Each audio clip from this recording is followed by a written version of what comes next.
जब सुधारवाद तेज रफ्तार पकड़ रहा था, नर्क की सेनाओं ने एक अत्यंत जोरदार प्रहार किया। शैतान ने यूरोप के सबसे कमजोर हिस्से पर आक्रमण किया। सामंती प्रणाली द्वारा, जिसमें जमींदार लोग किसानों का शोषण कर रहे थे। अनेक शताब्दियों तक खेतीहर लोग जमींदारों और सामंतों के हाथों बड़ी निर्दयता से शोषण का शिकार हो रहे थे। उन्होंने अपनी रक्षा के लिए एक गुप्त संघ बनाया और अनेक बार उन्होंने खुलेआम विद्रोह किया और हर बार उन्हें निर्दयी दल के आगे दबा दिया जाता था। परंतु अब थॉमस मुंजेर के नेतृत्व में, जो कि आधुनिक साम्यवाद का एक अग्रणी था, वे एक बड़े दल के रूप में संगठित हो गए। मुंजेर ने पुलपिट से अपने जलवंत भाषणों से लोगों में आग भड़का दी। किसानों ने लूथर का रुख लिया और उससे नेतृत्व और सहायता मांगी। लूथर सहमत हुए कि उनकी मांगे उचित थी और वह उन्हें इस शर्त के साथ मदद देने के लिए तैयार था कि वे हिंसा का रास्ता ना अपनाए। लूथर ने समझाया कि विद्रोह के जरिए वे कभी भी अपने मकसद में कामयाब नहीं होंगे। उन्हें मसीही अधीनता का सहारा लेना होगा और धीरे धीरे इंतजार करना होगा कि कुछ अपनी व्यक्तिगत गलतियों का भी सुधार करना होगा और व्यापक रूप से समाज की गलतियों का सुधार सुसमाचार की दैविक चंगाई के सामर्थ्य द्वारा करना होगा। उसने अपनी ही उदाहरण से उन्हें समझाया किस प्रकार उसने बिना हिंसा के केवल सुसमाचार के प्रचार के साधन से दुनिया के सबसे बड़े दमनकारी की ताकत को तोड़ डाला। कोई सेना इस कार्य को इससे दुगने समय में भी नहीं कर सकती थी। उन्होंने उनसे निवेदन किया कि इस प्रक्रिया को जारी रहने दे। संसार को सिपाहियों से नहीं, परंतु सुसमाचार के प्रचारकों से लाभ होगा। और उसने उन्हें यह चेतावनी दी कि यदि वे सुसमाचार के नाम से सुसमाचार का विरोध करेंगे तो वे केवल अपने शत्रुओं का ही जुआ अपने ऊपर फिर से रखेंगे। लूथर पक्के तौर पर विश्वास करते थे कि क्रांति अपने आप में गलत है और ईश्वरीय सभ्यता के विपरीत है। यह सुधारवाद का सबसे बुरा दुश्मन था। उसने सामंतों और राजकुमारों को फटकार लगाई, विशेषकर बिशपों को जो गरीब लोगों का दमन कर रहे थे। उनसे निवेदन किया कि उनकी कुछ मांगे मान ले। कहीं ऐसा ना हो कि पूरे जर्मनी में आग भड़क उठे जिसे कोई बुझा ना सकेगा। उन्होंने दोनों वर्गों को समझाया कि अपना अपना झगड़ा एक महापंचायत को सौंप दे, परंतु बहुत देर हो चुकी थी। यह शब्द बहरे कानों पर पड़ रहे थे। किसानों और शासकों के बीच एक गृह युद्ध छिड़ गया। खेतीहर मामूली हथियारों, मामूली नेतृत्व और अपने आप में बटे हुए होकर हेस के लैंडविक फिलिप, बंसविक के सामंत हेनरी, एलेक्टर के जोलिन और सामंत जॉर्ज और सैक्सनी के जॉन के हथियारबंद सेनाओं के आगे ना टिक सके। 1 लाख किसान मारे गए और उनकी विधवाएं और अनाथ बच्चे बेसहारा हो गए। हजारों की संख्या में दुर्ग और मठ राख के ढेरों में बदल गए। सैकड़ों गांव जला दिए गए, मवेशी मार डाले गए, खेती के यंत्र नष्ट कर दिए गए और पूरे के पूरे जिले निर्जल हो गए। रोमन कैथोलिक पार्टी ने इस खूनी मुसीबत का दोष लूथर के माथे मढ़ा। राष्ट्र के विभाजन की खाई और चौड़ी हो गई। राजा फ्रेडरिक की मृत्यु मई 1525। खेतीहारों के युद्ध के चरमोकश के समय लूथर के सबसे अधिक ताकतवर रक्षक राजा फ्रेडरिक तृतीय की मृत्यु हो गई, जिन्हें सैक्सनी के बुद्धिमान राजा कहा जाता था। वे 63 वर्ष के थे। उनके स्थान पर उनके पुत्र जॉन एकनिष्ठ राजा बने। सम्राट द्वारा लूथर को मृत्युदंड देने की अंतिम तैयारी। लूथर के हाथ में उसकी मृत्यु का फरमान देते हुए सम्राट चार्ल्स ने लूथर को 21 दिन का समय दिया, जिसके पश्चात उसे जिंदा जला दिया जाएगा। परंतु फ्रांस के साथ युद्ध आरंभ हो गया और वह 8 वर्षों तक 1525 तक इस युद्ध में उलझा रहा। इस अवधि में उसे लूथर को मौत के घाट उतारने का समय न मिला। मृत्युदंड अभी भी प्रभावी था, परंतु सम्राट उसे न मार पाया। लूथर विटनबर्ग में ही रहा और कार्य करता रहा, लिखता, प्रचार करता और जर्मनी भर में सुधारवाद की आग को हवा देता रहा। युद्ध चार्ल्स के लिए बड़ी सफलता के साथ समाप्त हुआ। फ्रांस के राजा ने आत्मसमर्पण कर दिया। जीत के बाद राजा ने लूथर के सवाल का भी समाधान करने का तय किया। उसने एक त्वरित आदेश के साथ अगस्टबर्ग के शहर में संसद को बुलाया कि संसद यह कदम उठाए कि पूरे यूरोप से हमेशा के लिए लूथर की शिक्षाओं को मिटा दिया जाए। लूथर के सबसे शक्तिशाली मित्र राजा फ्रेडरिक की मृत्यु हाल ही में हुई थी। लूथर के मित्रों को डर था कि राजा मृत्युदंड के आदेश को कभी भी पूरा कर सकता था। सुधारवाद का हर पक्षधर इस बात से डरा हुआ था कि क्या होने वाला था। केवल लूथर को छोड़कर उसके पास अभी एक और महत्वपूर्ण कार्य था। वह संसार को यह दिखाना चाहता था आजीवन ब्रह्मचर्य बाइबल की शिक्षाओं के विपरीत था और एक मसीही सेवक के लिए विवाह करना कितना अनिवार्य था। लूथर का विवाह 13 जून 1525। इसी समय लूथर की भेंट एक ईश्वर भक्त महिला कैथरीन बॉनबोरा से हुई, जो एक कुलीन परिवार से थी। चूंकि लूथर एक सन्यासी थे, परंतु कई वर्ष पूर्व ही उसको यह आश्वासन हो चुका था कि परमेश्वर ने मनुष्य को विवाह करने के लिए उत्पन्न किया और जो इसका विरोध करते हैं वे या तो पुरुषत्व से शर्मिंदा है या वे परमेश्वर से ज्यादा समझदार होने का दावा करते हैं। फिर भी उसने अपने ऊपर लहराती मौत की सजा और जीवन के खतरे के कारण उसने अकेले रहने का निर्णय लिया था। परंतु कैथरीन ने लूथर की मृत्यु की सजा को जानते हुए और इतनी हलचल और किसान युद्ध के बीच पूरे खतरे के मध्य अपना हाथ भेंट किया। लूथर और कैथरीन ने विवाह कर लिया। सम्राट के विरुद्ध पोप का अचानक विद्रोह। ठीक जैसे ही चार्ल्स ने लूथर के जीवन की ओर उसकी शिक्षाओं के अंत की तैयारी कर ली, पोप ने सबसे मूर्खतापूर्ण और आत्मघाती कदम उठाया, जैसे कि पागलपन ने उसे काटा हो। उसने चार्ल्स के विरुद्ध विद्रोह कर दिया। उसने इंग्लैंड, वेनिस, मिलास और लॉरेंस गणराज्य के साथ मिलकर एक संघ बनाया जिसे होली लीग ऑफ कांग्रेस कहा जाता था। चार्ल्स द्वारा पोप को परास्त करना। चार्ल्स ने चार्ल्स डी बार्बन नामक सैनिक के नेतृत्व में सैनिक टुकड़ी को भेजा, साथ में अनुभवी योद्धा फंडसबर्ग को। वे दोनों पोप के कट्टर शत्रु थे। दोनों ने 20,000 सैनिकों की सेना लेकर रोम की ओर कूच किया और मई 6, 1527 को नगर को घेर लिया। पोप संत एंजेलो के दुर्ग की ओर भाग निकला और स्वयं को छिपा लिया। वह 7 महीनों तक बाहर ना आ सका।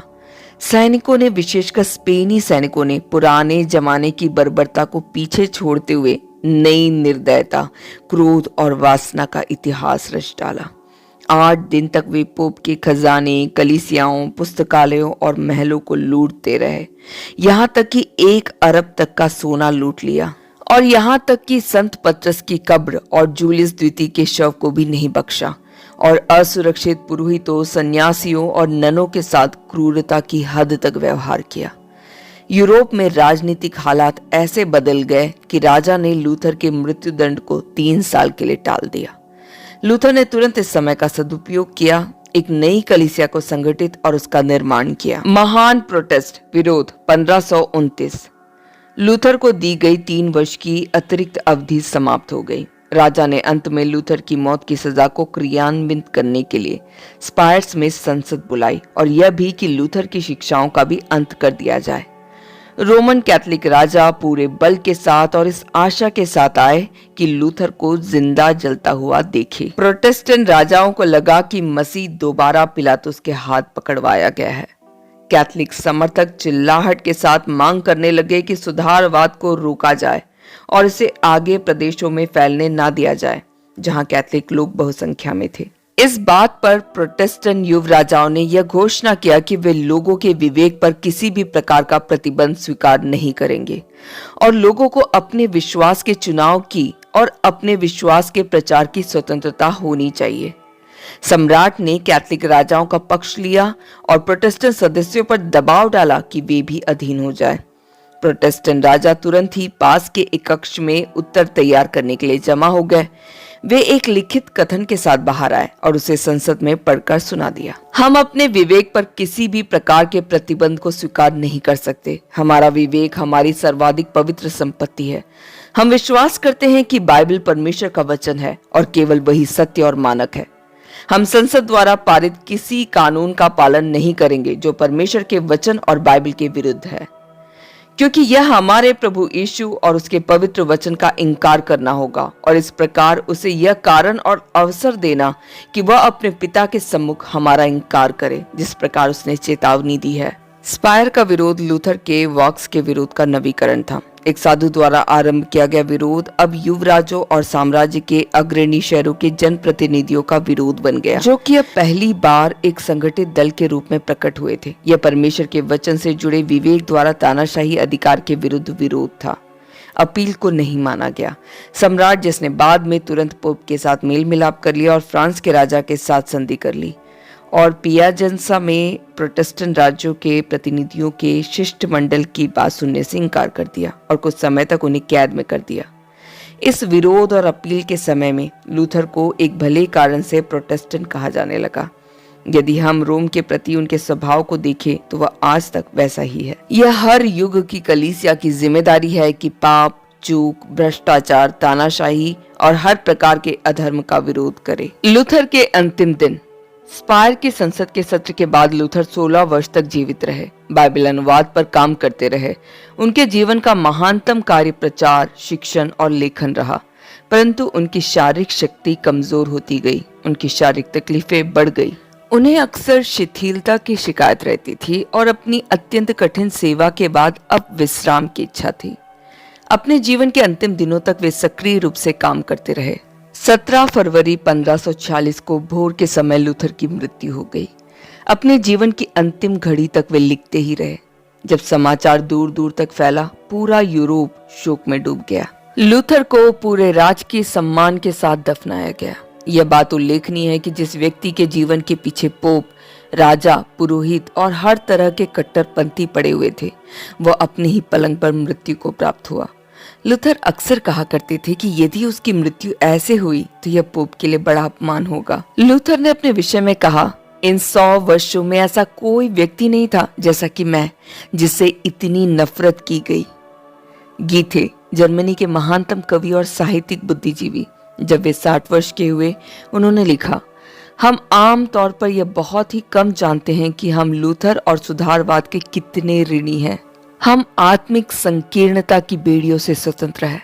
हमारी बढ़ती हुई संस्कृति के परिणाम स्वरूप हम अपने मुख्य स्रोत और व्यापक मसीहत और पवित्रता के साथ जुड़ने के योग्य हो गए हैं। हमने फिर से परमेश्वर की पृथ्वी पर मजबूत पैरों के साथ खड़े होने का साहस प्राप्त कर लिया है। मेलांगथन, जो उन्हें अच्छी तरह से जानते थे और जिन पर उनके स्वभाव का सबसे ज्यादा प्रभाव पड़ा, उसे प्रोटेस्टेंटवाद का एलिया कहते थे और उनकी तुलना प्रेरित पौलुस से की। वास्तव में उनके अनुभव और धर्म वैज्ञानिक दृष्टिकोण के कारण वह अन्य जातियों के प्रेरित के जैसे लगते हैं। हालांकि समय की काफी दूरी पर है, फिर भी किसी भी शिक्षक या विश्वास के पिता से बढ़कर लगते हैं। उन्होंने अपनी तुरई समान वाणी से चर्च को नींद से जगाया। उन्होंने पोप की तानाशाही के जुए को तोड़ डाला। उन्होंने मसीही स्वतंत्रता को फिर से हासिल किया। उन्होंने परमेश्वर के वचन के पवित्र झरने को सभी लोगों के लिए फिर से खोल दिया और मसीहों की अगुवाई उनके एकमात्र प्रभु यीशु मसीह की ओर की। नमस्कार, मैं रोज। ऐसे हमने मिलकर एक और बुक कवर कर लिया। सच कहें तो लूथर का कितना शुक्रगुजार हमें होना चाहिए कि उन्होंने भीड़ से अलग चलने का हिम्मत दिखाया। हम में ऐसा सामर्थ्य बहुत कमी है। हमें पता है कि जो हो रहा है वो गलत है। हमें पता है कि ये सब सिर्फ रिचुअल्स है। हमें पता है कि इन कुछ चीजों का बाइबल से कोई कनेक्शन भी नहीं है, मगर हमें भीड़ से अलग खड़े होने की हिम्मत नहीं, गलत को गलत कहने का साहस नहीं और सच को या जो रास्ता सही है उसे चुनने का धैर्य नहीं। कोई भी चीज इसलिए कभी सही नहीं हो सकती कि हमारे बाप दादाओं के जमाने से हम वही कर रहे हैं तो ये सही हो गया, या इतने सारे लोग, इतना बड़ा समूह उसे फॉलो कर रहा है इसलिए वो चीज सही है। वचन के अलावा और कुछ सत्य नहीं। स्वर्ग जाने का रास्ता सिर्फ बाइबल से होकर गुजरता है। जब हम प्रभु के सामने खड़े होंगे तो ना तो परंपरा हमारे साइड में खड़ा होगा और ना ही कोई चर्च या चर्च लीडर या फादर या पास्टर या कोई सिस्टर या ब्रदर। वहां अकेले खड़े होंगे और सिर्फ बाइबल के अनुसार, उनके वचनों के अनुसार ही हमें तौला जाएगा। इसलिए हर बहानों को दूर करें। परमेश्वर ने आज हम पर इतना बड़ा अनुग्रह किया है कि आज हमारे लोकल लैंग्वेज में, हमारी अपनी भाषा में वचन, बाइबल हमें अवेलेबल है। और मैं नहीं सोचती कि मुझे सुनने वाले में से कोई ऐसा भी होगा जिनके घर में एक भी बाइबल ना हो। मगर ये बात उतना ही सच है कि आज भी कई क्रिश्चियंस ऐसे हैं जिनके पास एक भी बाइबल नहीं है। उन्हें भूख है बाइबल की, मगर हमारे हाथों में बाइबल होने की वजह से हमारे अंदर का भूख थोड़ा कम है ना? प्यारे दोस्तों, समय कब अपना रुख बदल देगा कौन जाने। कब तक बाइबल हमारे हाथों में अवेलेबल रहेगा कौन जाने। इसलिए भूखे बच्चों की तरह चलिए इसे पूरी तरह ग्रहण कर लेते हैं, वचन से अपने आप को भर लेते हैं और वचन के अनुसार जीते हैं। आइए मिलकर एक पल प्रार्थना करें।